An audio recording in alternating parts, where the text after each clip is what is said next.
Alors Claude Louise, bonjour. Vous êtes le correspondant régional de l'association Rétinostop.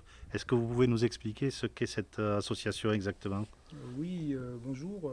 Retinostop est une association nationale dont les objectifs sont la lutte contre le cancer, le rétinoblastome, qui est un cancer pédiatrique fort heureusement rare qui attaque les rétines des tous enfants, des enfants donc de 0 globalement à 5 ans et un peu plus tard, des cas plus rares. Euh, ce qui se passe avec cette association, c'est que les enfants sont. Nous travaillons avec l'Institut Curie à Paris, donc qui est le seul institut en France de référence pour traiter ce type de cancer, avec une équipe pluridisciplinaire de médecins.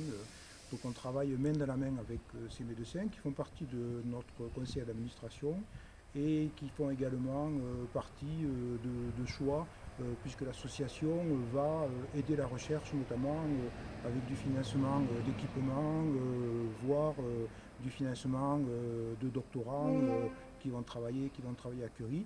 Donc ce board scientifique va effectivement prendre en compte les demandes que peuvent avoir Curie et puis essayer de les traiter avec notre budget.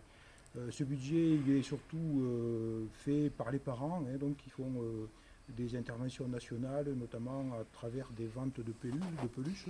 Et nous sommes aujourd'hui à l'ESAT, puisqu'à l'ESAT, c'est là où en fait les peluches de l'association, donc c'est des peluches, ce sont des petits chats qu'on appelle les Tino, donc Tino comme Rétinostop, et ils sont stockés et toute la logistique a été confiée à l'ESAT de l'ESAT, comme on dit, c'est un peu dur à prononcer mais c'est comme ça. Et donc aujourd'hui, eh ben, nous sommes en visite dans cet établissement puisque nous avons aujourd'hui des gros départs de peluches voilà, qui vont partir vers des hôpitaux. Et donc toute la logistique est ici faite à l'ESAT pour notre plus grand plaisir. Et c'est un plaisir de travailler avec cette entité, puisque bon, vous le savez, ce sont des entités qui font travailler des travailleurs handicapés. Nous sommes une association d'enfants qui de toute façon vont avoir un handicap plus ou moins lourd dû au rétinoblastome. Et donc c'est un grand plaisir de faire travailler des travailleurs handicapés pour du handicap.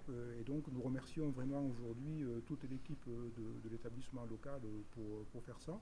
Et je pense que M. Rive va se présenter maintenant pour un petit peu présenter ses activités qui vont bien au-delà effectivement de ce qu'on peut faire avec Retinol. Merci Claude Louise.